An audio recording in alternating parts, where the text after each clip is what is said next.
తెలంగాణలో కాంగ్రెస్ పార్టీ రాజ్యాంగాన్ని అపహాస్యం చేస్తుంది.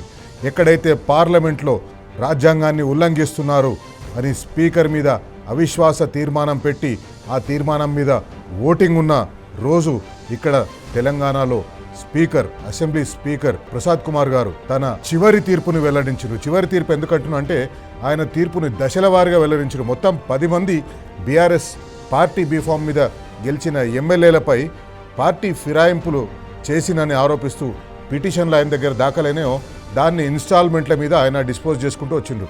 తొలుత 5 మంది ఎమ్మెల్యేలకు సంబంధించి వాళ్ళ ఫిరాయింపు పిటిషన్లను తిరస్కరించిండ్రు. ఆ తర్వాత ఒక 3 తిరస్కరించిండ్రు. చివరిగా ఈరోజు ఇంకో 2 తిరస్కరించారు. 2 ఎవరంటే Danam Nagender, Khairatabad MLA Danam Nagender, station Ghanpur MLA Kadiyam Srihari. దీంతో మొత్తం 10 మంది పార్టీ ఫిరాయించిందని బీఆర్ఎస్ ఆరోపిస్తున్న ఎమ్మెల్యేలు ఎవరు కూడా పార్టీ ఫిరాయించలేదు, వాళ్ళందరూ బీఆర్ఎస్ పార్టీలో ఉన్నారని స్పీకర్ గారు తీర్పిచ్చేసిండ్రు.